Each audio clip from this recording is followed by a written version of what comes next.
하나 말씀을 봉독합니다. 욥기서 42장. 욥기서 42장 우리 6절에서 10절 말씀까지. 우리 욥기서 42장 전체를 다 읽어야 되지만 조금 시간을 절약하기 위해서 6절에서 10절까지만 우리가 읽도록 합니다. 자, 교독하겠습니다. 그러므로 내가 스스로 거두어 드리고 티끌과 제 가운데서 회개하나이다.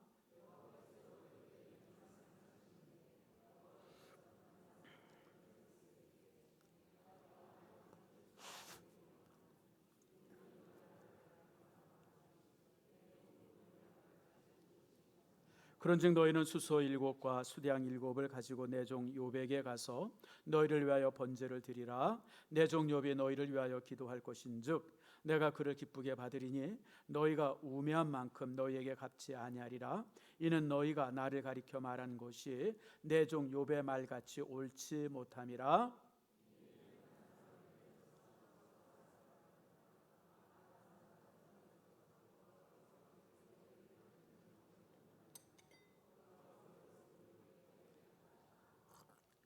함께 있습니다. 욥이 그의 친구들을 위하여 기도할 때 여호와께서 욥의 모든 공경을 돌이키시고 여호와께서 욥에게 이전 모든 소유보다 갑절이나 주신지라. 아멘. 기도하겠습니다. 하나님 감사합니다. 주께서 우리를 사랑하셔서 오늘처럼 주의 전에 오게 하시며 귀한 말씀을 함께 나눌 수 있도록 은혜 주심을 감사합니다. 이제 예배가 많이 회복이 되었지만 그래도 염려가 많고요. 그리고 또 이제 예배가 많이 회복되어졌지만 아직도 많은 성도들이 함께하지 못합니다.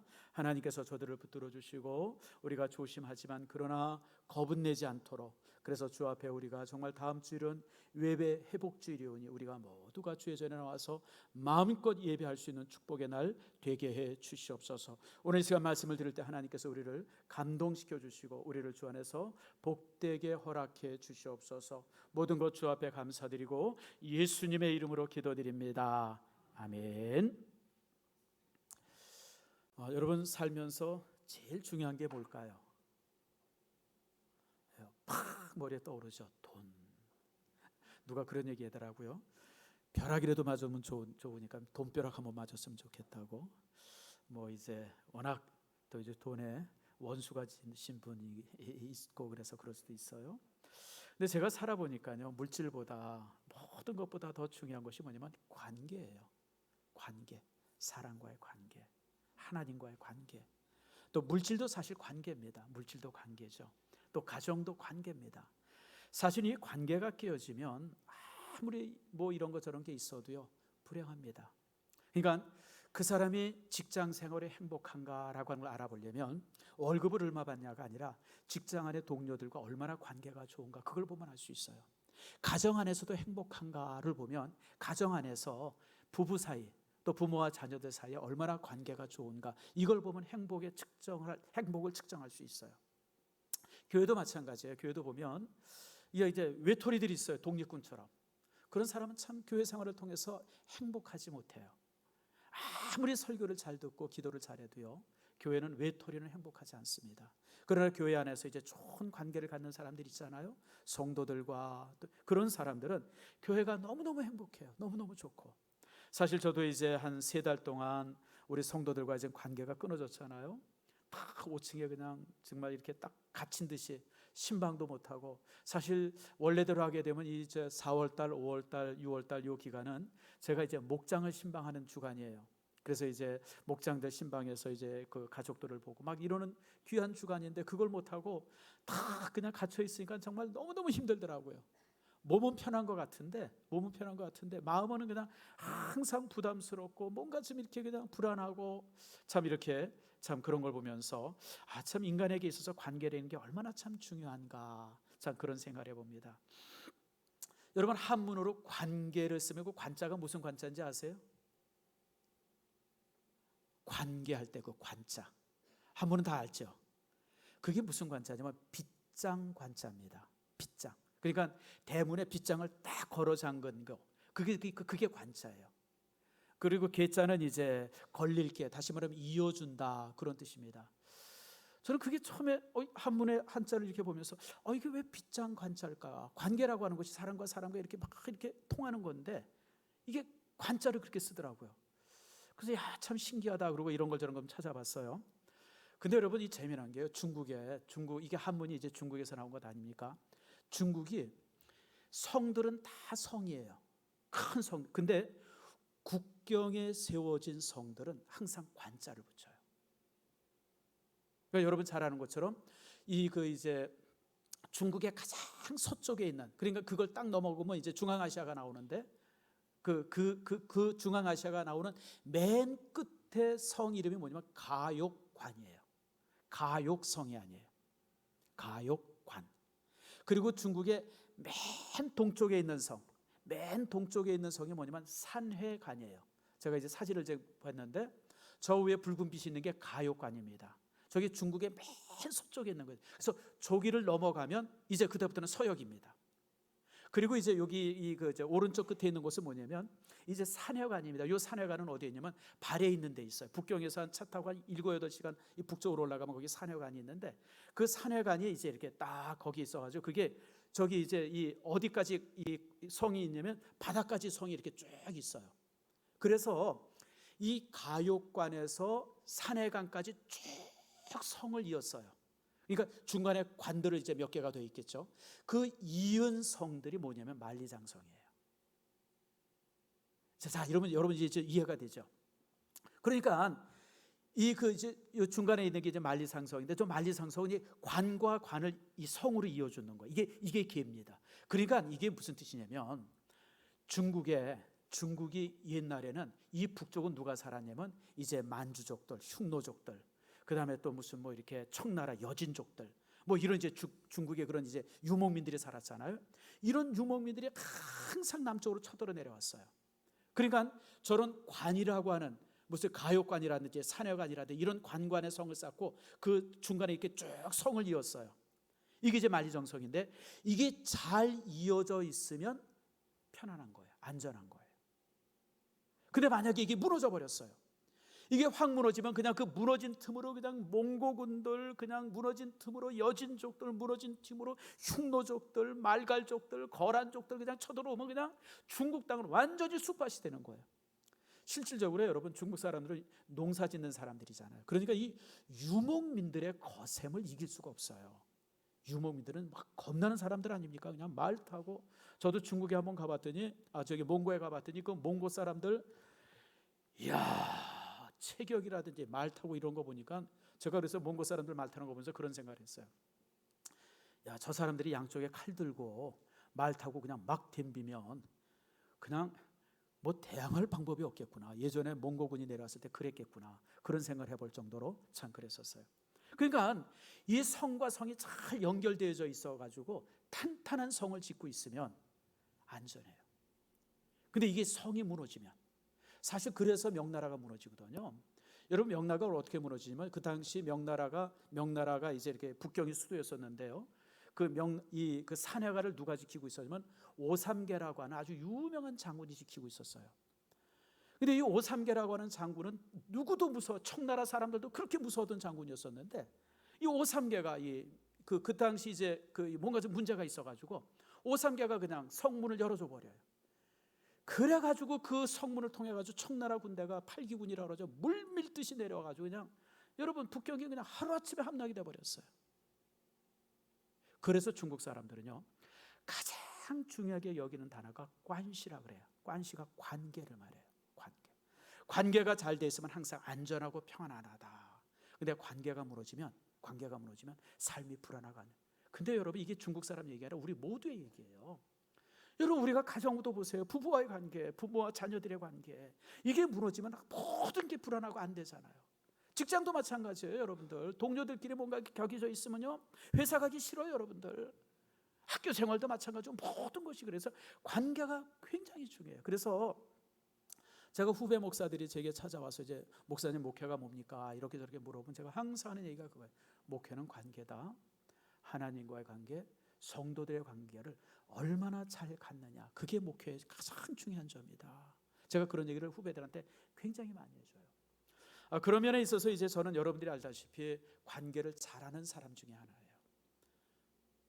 저는요, 친구들과 이렇게 각진 친구들이 많지 않습니다. 친구들이 많이 찾아오기도 하고 또 가기도 하고 뭐 이제 그래서 제가 이 관계를 잘하는데, 제가 사실 딴 교회 가서는 절대 이런 얘기 하는데 우리 교회 성도들한테만 관계를 잘 갖는 비법을 제가 얘기해줘요. 이거 여러분 잘 잘 마음에 두세요. 관계를 잘 갖는 방법이 뭔가? 친구들의 관계, 이웃과의 관계, 부부의 관계, 이게 잘하는 방법이 무엇인가? 제일 첫 번째가 뭐냐면 따라합시다. 다름을 인정해라. 크게 따라서 다름을 인정해라. 사람은 다 달라요. 사람은 다 달라. 형제도 달라요. 형제도 달라. 여러분 부부도 달라요. 부부도 달라. 똑같은 사람이 어디 있어요, 여러분들?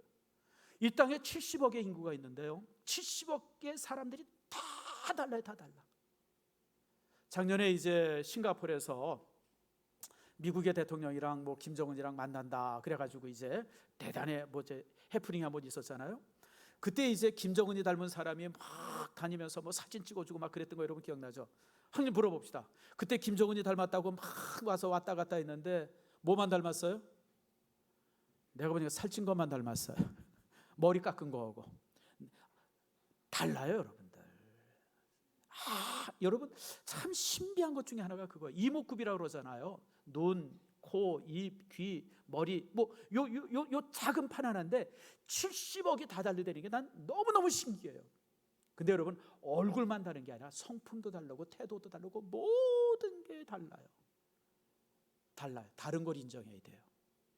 우린 종종 무슨 생각을 하냐면 아이고 저 사람 왜 그래? 이러고 전 기분 나빠해요. 왜 그런 게 아니에요, 여러분들. 그 사람은 그런 거예요, 여러분들. 내가 이상한 것처럼 그 사람도 이상한 거 아니에요, 여러분들. 그리고 또요, 어떤 사람은 조금 뭐라 그러냐면 아이고 저기 쟤는 원래 그런 사람이야 이러고 또 무시하려고 그래. 그러지 마세요, 여러분들. 사람은요 자기 인생의 주인공입니다. 나 정병갑은 정병갑이라고 하는 인생의 주인공입니다. 나입니다. 여러분들은 다 내 인생의 엑스트라입니다. 여러분이 무슨 회사에서 회장하고 사장하고 뭐 대단한 지위에 있더라도, 여러분이 뭐 아주 굉장한 사람일지라도 저는 정병갑이라고 하는 내 인생에 여러분 모두는 엑스트라예요. 조연일 뿐이에요. 여기 우리 이창호 집사님 계세요. 이창호 집사라고 하는 인생에 있어서는 자기가 주인공이에요. 내가 목사지만 이창호 집사님의 인생에 있어서 나는 엑스트라이고 조연일 뿐이에요. 항상 여러분 기억하세요. 모든 사람들은 자기 인생의 주인공이에요. 그러니까 존중받을 가치가 다 있어요. 그래서 여러분들 사람과 사람의 사이가 이렇게 좋은 관계를 유지하려면 제일 중요한 게 다름을 이건 부부 사이에도 인정해 줘야 돼요. 여러분 부부가 한 방을 쓰고 둘이 하나가 된다고 그러지만요, 여러분 그런 어떤 목표나 신앙이나 이제 뭐 이런 부분들 속에서 하나 되는 거지 두 사람이 똑같아진다, 여러분 그건 거짓말이에요. 그럴 수도 없고 그래서도 안 돼요, 여러분들. 따라합시다. 똑같으면 싸운다. 여러분 똑같은 사람들이 항상 싸우더라고요. 내가 살아보니까요, 다른 사람들은 안 싸워요. 성격이 다르고 태도가 다르고 이런 사람들은 별로 안 싸우는데 둘이 똑같으면 그냥 하루 종일 싸워요. 하루 종일 똑같으니까. 그래서 여러분 똑같지 마세요. 다른 게 축복이에요. 두 번째, 거리예요. 거리. 일정한 거리를 둬야 돼요. 유격을 둬야 돼요. 너무 가까우면 이게 여러분 폭력이 되어져요. 사람들이 보면 친하면 너무 가깝잖아요. 가깝다 보니까 뭐 되는 얘기 안 되는 얘기 막 하고 그러는데 이게 너무 가까운 거리에 두니까요 서로 실망하고 서로 상처를 줘요.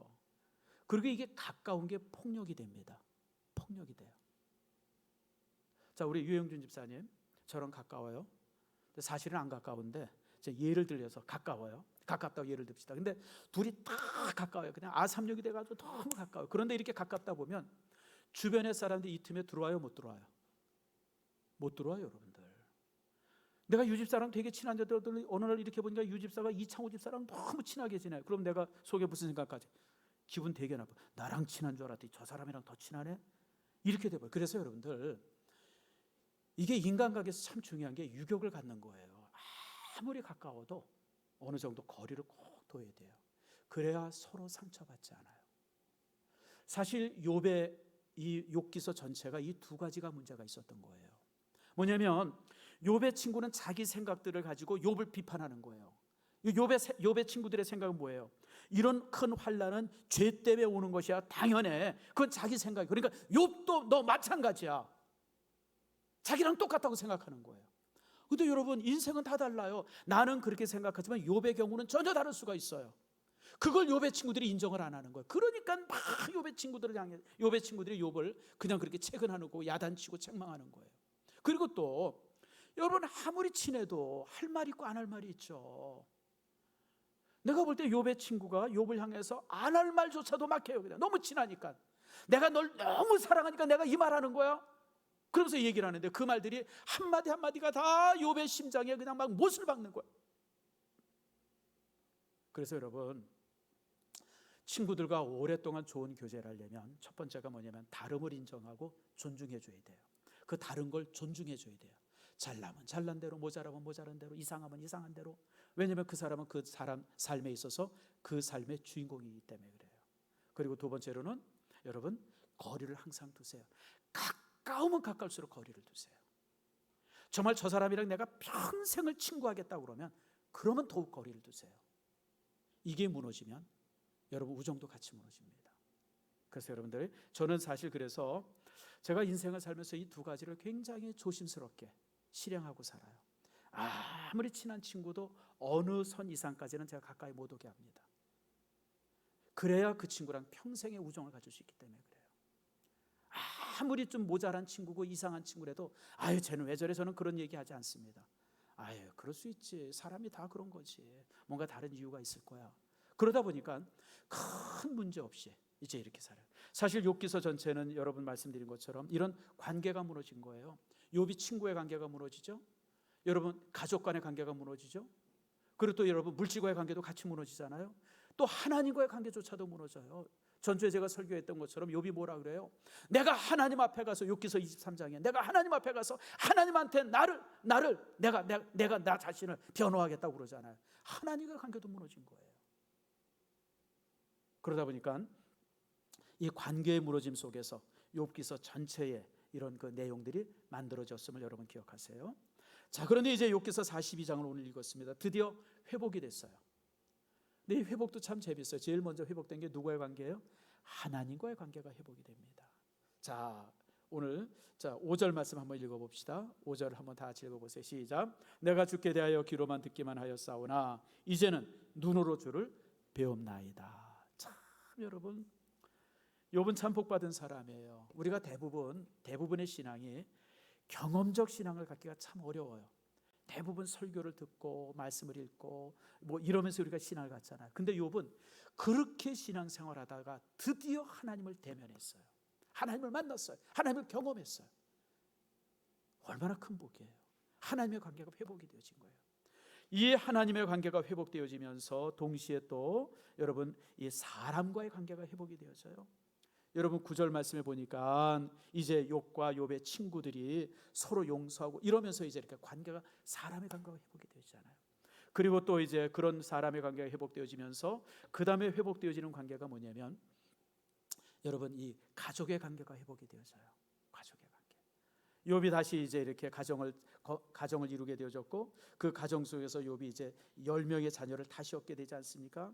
특별히 이제 딸 셋이 그렇게 아름다웠다고 오늘 성경은 이제 이렇게 14절에 보니까 그 이제 이렇게 이 이쁜 딸들의 이름들이 이제 이렇게 쭉 나오고 있어요. 자, 여기도 한번 우리가 고민해 볼 부분이 있어요. 제가 여러분들한테 묻습니다. 욥이 10자녀를 낳았는데 집 나간 아내가 바로 돌아왔을까요? 아니면 새 아내를 얻었을까? 집 나간 아내가 돌아왔다고 생각하시는 분 손 들어보세요. 새 아내를 얻었을 것 같다. 난 아무 생각도 없다. 그냥 목사님이 알아서 하세요. 근데 사실 이게 우리가 한번 고민해 볼 부분이에요. 근데 저는 제가 생각할 때 나간 아내가 돌아온 겁니다. 여러분, 새 장가가 뭐가 그렇게 뭐 좋겠어요. 내가 볼 때 나간 아내가 돌아와서 다시 가정이 회복된 거예요. 그게 회복이에요. 그렇지 않겠어요? 그렇게 이제 하나님을 저주하고 그러면서 이제 그냥 아주 톡살스러운 얘기를 하고 나갔던 아내가 다시 회복하고 돌아와서 이제 이렇게 좋은 가정을 이루고 10자녀를 다시 낳았을 것이다. 이게 제가 갖는 이제 마음이에요. 아마 이제 그랬을 것이 90% 이상일 겁니다. 자, 어쨌든 그런 가운데서 이제 되어지고, 그리고 이제 물질이 회복이 되어지죠. 그래서 이제 10절에 있는 말씀처럼 이전의 모든 소요보다 갑절을 하나님께서 욥에게 주세요. 모든 게 회복된 겁니다. 그런데 여기 순서가 중요해요. 먼저 누구와 회복이 돼야 돼요? 하나님과 회복이 돼야 돼요. 그리고 두 번째 누구랑? 사람이랑. 하나님과 회복되니까 사람과 회복되는 거예요. 그리고 사람과 회복되어지니까 뭐가 회복이 돼요? 가정이 회복되어져요. 그리고 가정이 회복되고 나니까 물질이 회복되는 거예요. 우리는 거꾸로 생각을 해요. 하나님, 물질이 회복되어지면, 물질만 주시면 내가 그냥 신앙생활도 잘하고 친구들 관계도 잘하고, 여러분 우리가 그런 생각을 해요. 아니에요, 여러분들.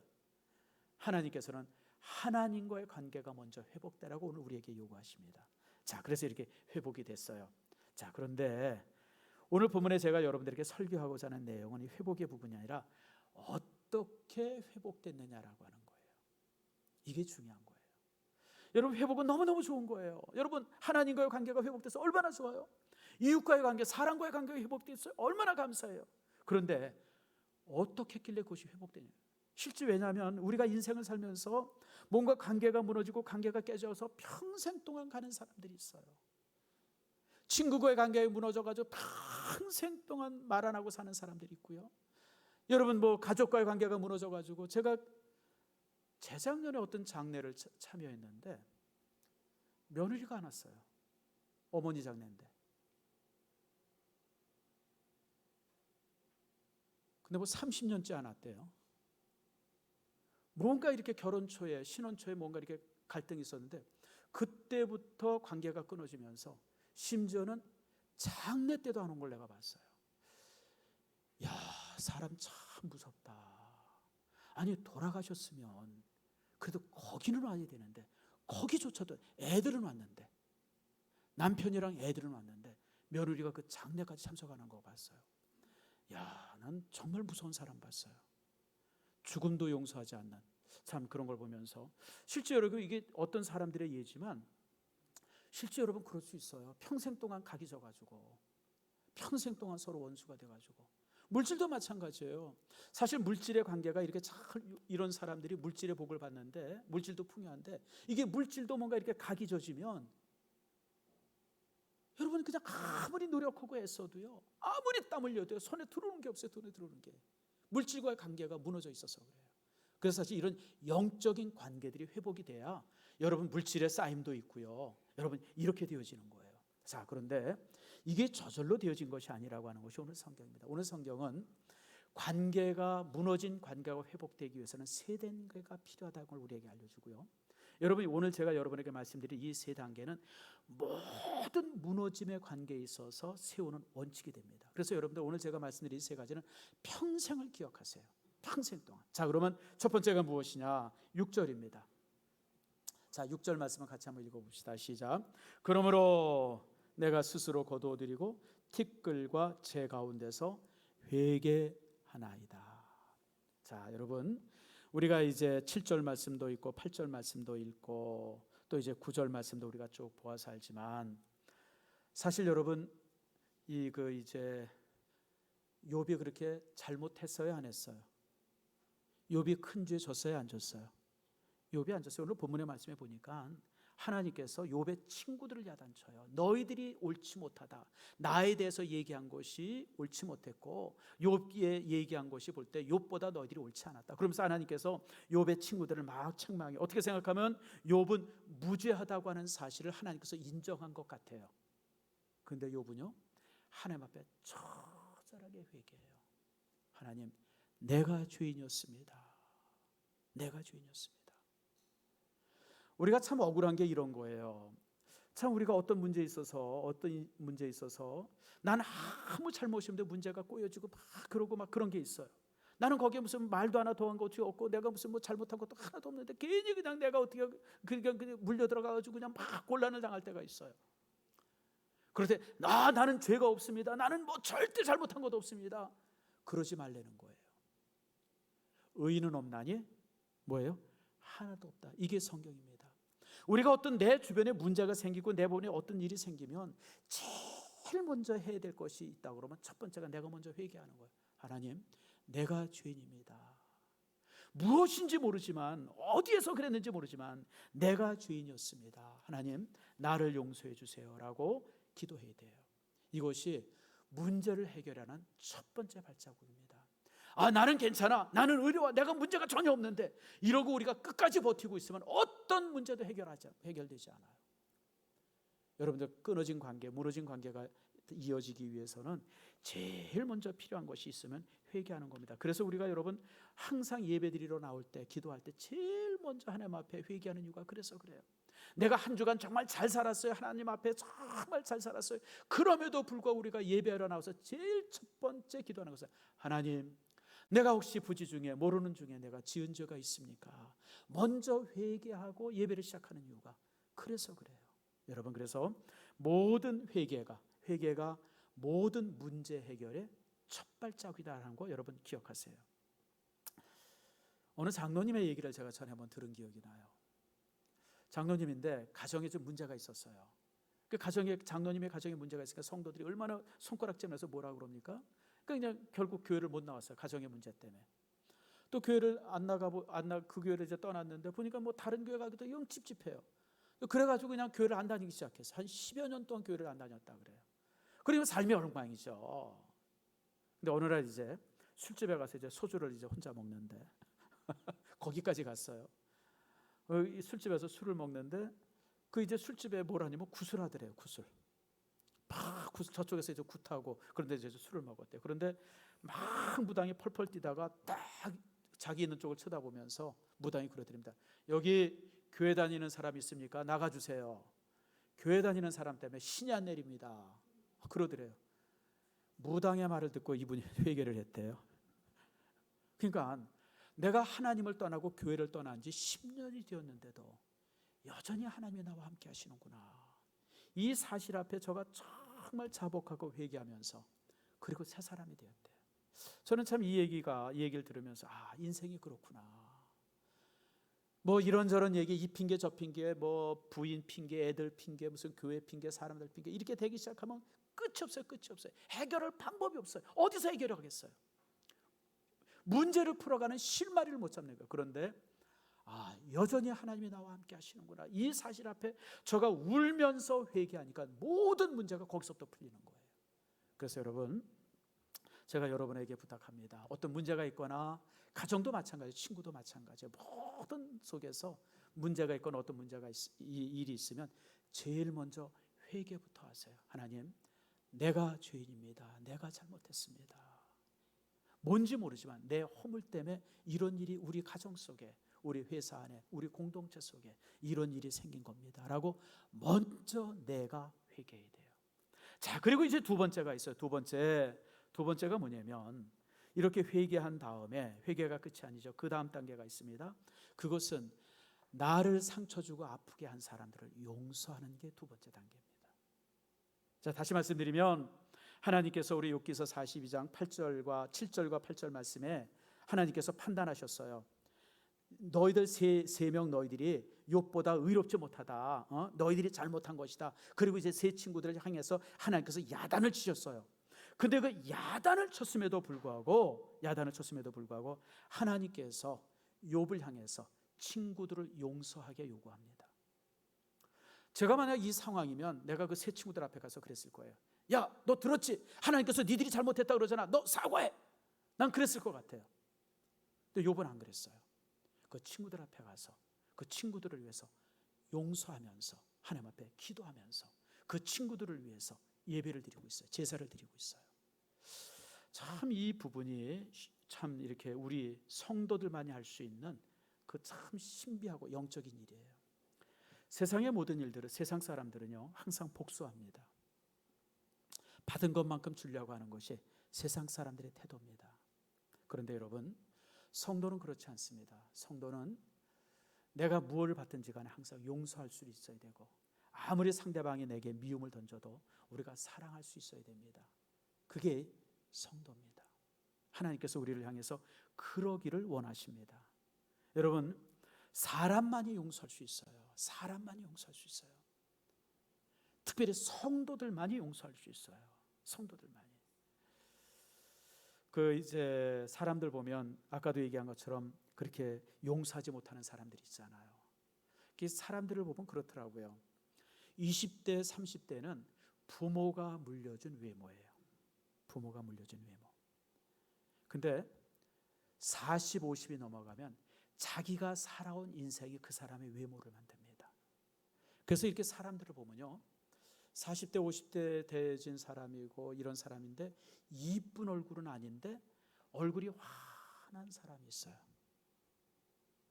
이쁜 얼굴이 아닌데 그런 사람들이 있죠. 가만히 뜯어보면 되게 안 생겼어요. 근데 이렇게 보면 굉장히 뭔가 이렇게 환한 사람이 있어요. 대표적으로 어떤 사람이 그런 사람이에요? 매일 보면서 여러분 왜 몰라요? 제가 그렇잖아요, 제가. 뭐 이렇게 지나가는 말이지만 사실 제가 이제 청년 때나 고등학교 때 사진을 이렇게 보면 제가 되게 독하게 생겼어요. 실제 그래요. 우리 집사람도 제 이게 청년 때 사진 보면 참 독하게 생겼다고 그렇게 말할 정도로 제가 청년 때는 그렇게 생겼었어요. 그래도 사실 독했고 그때 참 제가 독하게 살았어요.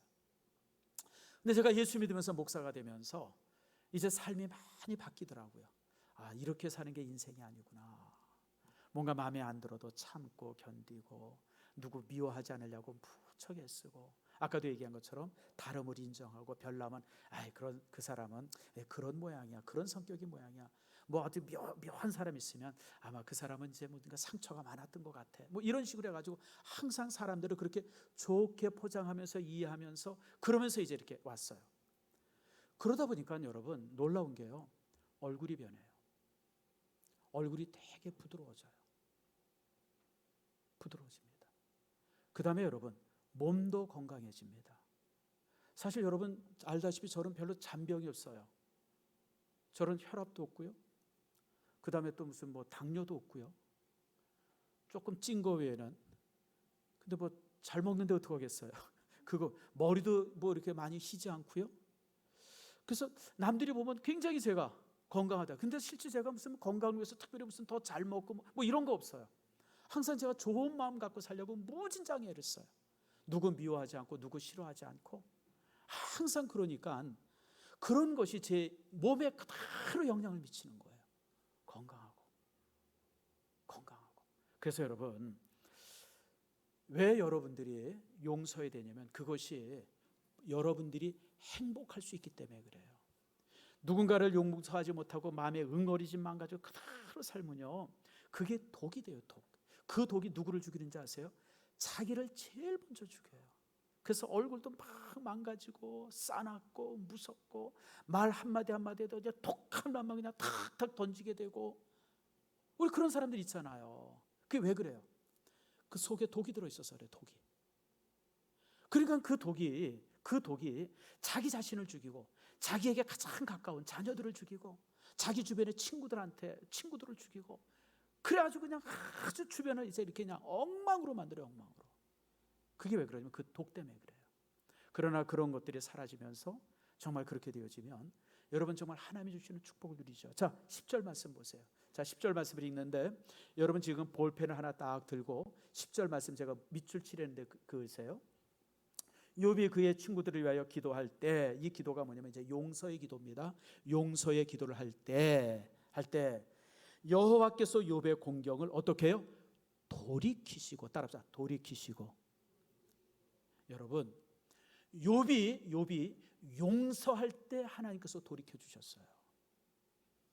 욥이 친구들을 용서하니까 그때 환난을 돌이켜 주셨어요. 그 이전까지는 돌이키지 않았어요. 그냥 놔뒀어요. 여러분 여전히 힘들고 어렵게 그냥 놔뒀는데 욥이 친구를 용서하니까 하나님께서 욥의 모든 환난을 돌이켜 주셨어요. 그 다음에 여호와께서 욥에게 이전의 모든 소유보다 어떻게 갑절이나 물질의 복도 언제 주셨냐면 욥이 돌이켰을 때, 회개했을 때, 그리고 욥이 친구들을 용서할 때, 그때 하나님께서 욥에게 환난을 돌이켜 주시고 욥에게 물질의 복을 주신 거예요. 우리가 왜 용서해야 되냐면, 왜 친구들을 용서해야 되냐면, 왜 나에게 악하고 나에게 나쁘게 한 사람들 내가 왜 용서해야 하냐면, 그래야 내가 행복하기 때문에 그래요. 그래야 내가 행복하기 때문에. 여러분 독을 품고 있는 사람이 어떻게 행복할 수 있겠어요? 독사가 어떻게 행복해요, 여러분들? 하나님과 우리 사이에는 큰 관이 하나 있어요. 축복의 관이에요. 큰 관이 하나 있습니다. 우리가 기도하면 그 관을 통해서 기도가 올라가고, 하나님께서 우리가 복을 내리면 그 관을 통해서 복이 우리에게 내려와요. 모든 성도들에게 축복의 관이 하나씩 있어요. 그런데 많은 성도들이 그 관이 찌꺼기가 가득 껴가지고 내가 기도해도 올라가지 못하고, 여러분 하나님께서 복을 내리시려고 해도 한 톨도 내려오지 않아요. 그 찌꺼기 때문에.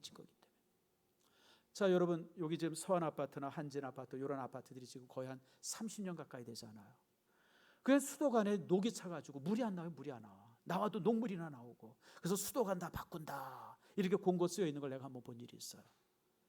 그러니까 여러분 관을 아무리 굵은 관이 있어도 녹이 끼면 물 한 방울도 안 나오는 거예요. 여러분들, 우리 인생이 똑같아요. 여러분들, 하나님과 나 사이에 영적인 관이 있는데, 우리 이 영적인 녹 때문에 이런 미움의 녹들, 갈등의 녹들, 그리고 그냥 뭐 이렇게 시기의 녹들, 이런 녹들이 거기 꽉 차 있으면 아무리 기도해도 한 톨도 올라가지 않고, 아무리 하나님의 복을 내려도 하나도 내 안에 내려오지 않는 거예요. 그래서 여러분, 내가 누구를 용서하는 것은 내가 착해서 용서하는 거 아니에요. 여러분들, 우린 다 이기적이에요. 여러분들, 착한 사람이 어디 있어요? 세상에. 착한 척하는 거지. 착한 사람 없어요. 제가 지금까지 살아보니까 착한 사람 없더라고요. 착하려고 애쓰는 사람은 있고 착할 척하는 사람은 있는데, 진짜 착한 사람은 별로 없어요. 우리가 착하기 때문에 용서하는 게 아니에요. 내가 사람이 성품이 좋아서 용서하는 게 아니에요. 내가 왜 용서하냐면 내가 행복해지려고 용서하는 거예요. 내가 용서해야만 내가 행복한 거예요. 여러분들, 내가 용서해야만 내 마음이 편안하고, 내가 용서해야만이 하나님께서 내게 주시고자 하는 복이 내게 임하는 거예요. 그래서 여러분, 용서는 그렇게 중요한 거예요. 오늘 욥은 용서하죠. 이런 용서를 통해서 여러분, 그의 삶이 행복이 찾아오는 겁니다. 사랑하는 성도 여러분, 참으로 여러분들의 삶 속에 이런 용서가 있길 바랍니다. 마지막으로 한 가지만 더 봅시다. 11절입니다. 자, 11절 말씀을 같이 한번 읽겠습니다. 시작. 이에 그의 모든 형제와 자매와 이전에 알던 이들이 다 와서 그의 집에서 그와 함께 음식을 먹고, 여호와께서 그에게 내리신 모든 재앙에 관하여 그를 위하여 슬퍼하며 위로하고, 각각 쾌시타 하나씩과 금고리 하나씩을 주었더라. 자, 이게 이해가, 여러분 어떤 상황인지 알죠? 욥이 다치고 뭐 이렇게 병나고 무슨 뭐 그냥 뭐 이 재산 다 잃고 이랬을 때 어떤 친구도 하나도 찾아오지 않았어요. 그런데 이렇게 회복이 되니까 친척들이 찾아왔어요. 찾아가지고 어떻게 해요? 욥이 아프고 힘들고 어려웠던 것을 어떻게 하고 있어요? 따라합시다. 위로하고. 또 위로했을 때 욥이 위로를 받았어요, 안 받았어요? 위로를 당연히 받았죠. 오늘 본문이 그 위로를 위로한 것을 욥이 받은 거예요. 욥이 받을 뿐 아니라 그들을 위해서 다 쾌시타라고 하는 쾌시타 하나씩, 이 쾌시타가 뭔지를 모르겠어요. 아마 이제 이 돈의 어떤 그 이제 그 이름인 것 같은데, 사실 이 얼마인지는 뭐 우리가 지금 알 수는 없죠. 아주 고대 시대 때 돈의 양이니까. 그리고 금고리, 금으로 된 고리 하나씩 선물을. 자, 여러분, 이게 우리에게 큰 이 은혜를 우리에게 줍니다. 사람은요, 아무리 많이 가져도, 아무리 많이 회복돼도 공동체가 회복되지 않으면 행복하지 않습니다. 친척들이 와서, 가족들이 와서, 동생들이 와서, 형님 고생하셨죠. 아이고 조카야, 네가 그렇게 많이 어려움 당했다면 삼촌 큰 그 이제 곤란을 당했네요. 이러고 서로 위로하고 위로받고, 이러면서 삶이 행복해지는 거예요. 내가 부자니까 그냥 그런 사람들이 있잖아요. 혼자 부자고 그러니까 다 움켜쥐고 주변 사람들이랑 가까이 하지 않고 교류하지 않고. 여러분, 아무리 많이 가져도 그게 무슨 행복해요. 그래서 여러분, 행복은 제가 보니까 주고받는 데서 행복한 거예요. 위로하면 위로받고, 또 누가 어려우면 또 위로해주고. 어떤 사람은 그런 사람이 있어요. 조금 어렵고 힘드니까 우리가 위로하는데, 아이 괜찮아, 뭐 이거 안 받아도 돼. 여러분, 그거 좋은 거 아니에요. 누가 여러분들을 위로하고 사랑해서 뭔가 이렇게 하면 감사히 그 위로를 받으세요. 오늘 욥의 친척들이 와서 그를 위로했을 때 그 위로를 그대로 감사함으로 받아요. 그래도 자기가 가지고 있는 것을 또 나누기도 해요. 이게 참 중요한 겁니다. 제가 이 살아보니까요, 여러분 잘 알다시피 이제 제가 대일산 신성교회 담임 목사 아닙니까? 그러니까 사람들이 제가 무진장 부자인 줄 알아요, 사실은. 또 부자죠. 아들 둘이 있으니까 부자지간에 더 부자니까.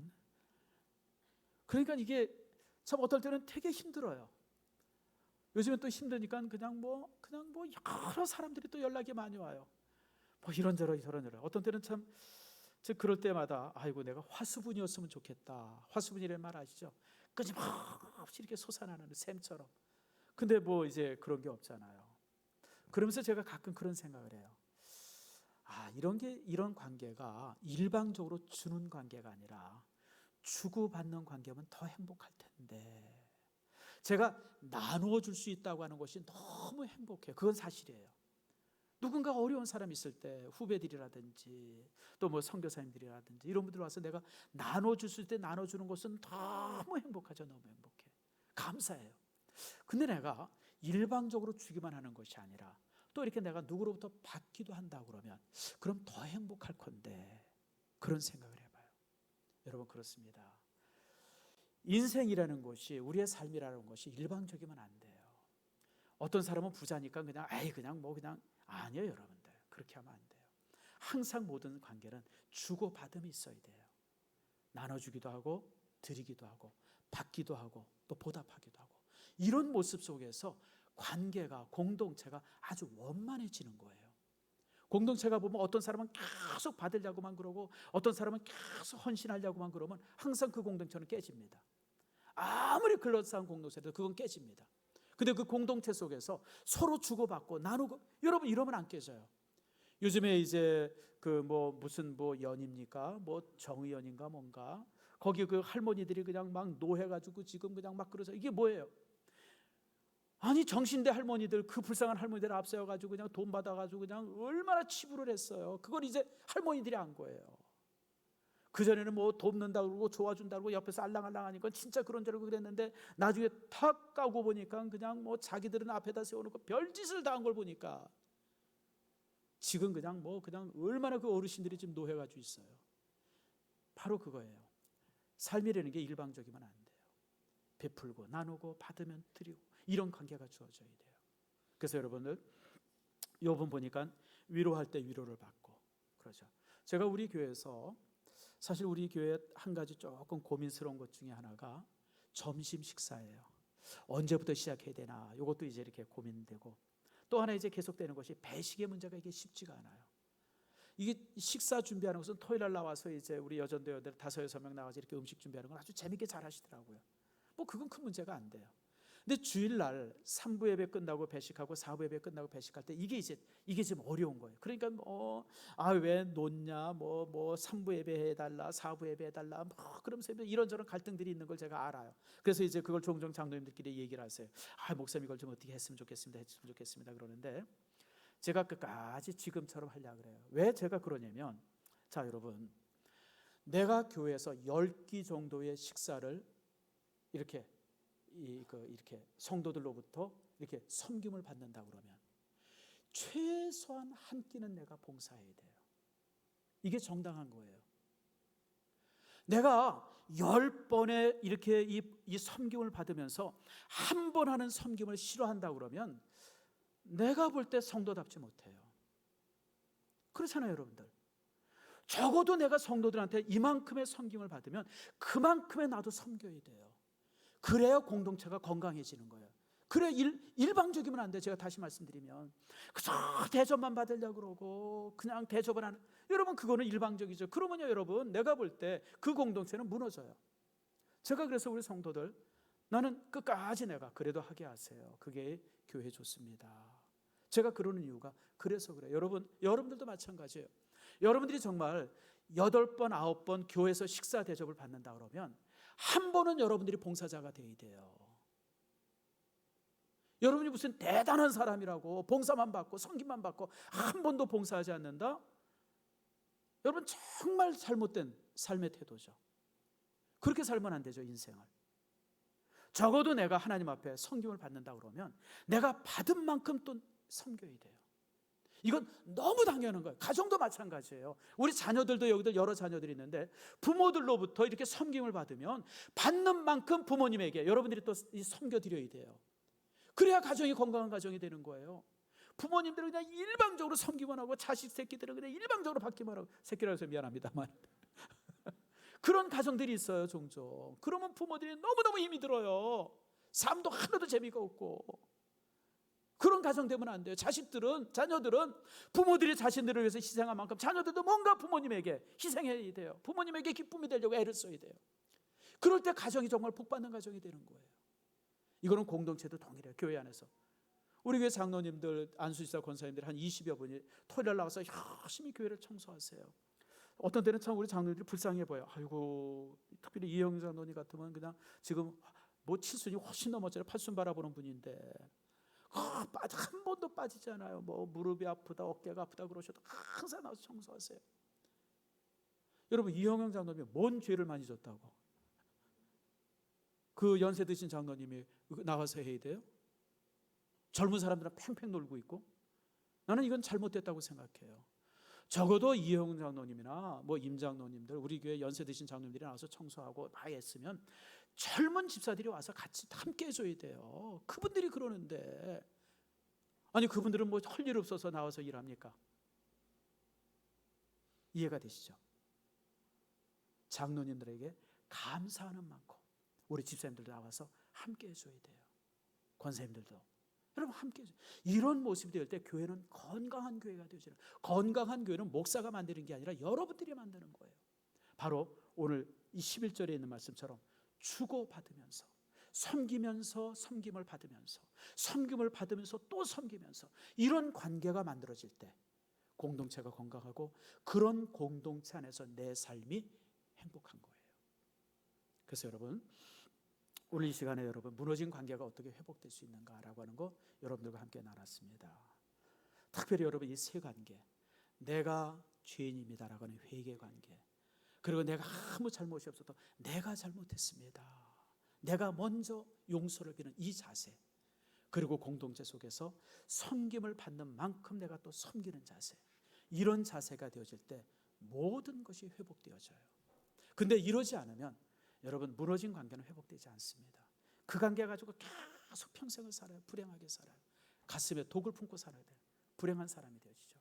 아무쪼록 여러분들이 이런 관계 속에서 여러분의 아름다운 관계가 만들어지고, 그 만들어짐 속에 여러분의 삶이 정말 다시금 행복해지는 그런 은총이 여러분 안에 있기를 축원합니다. 우리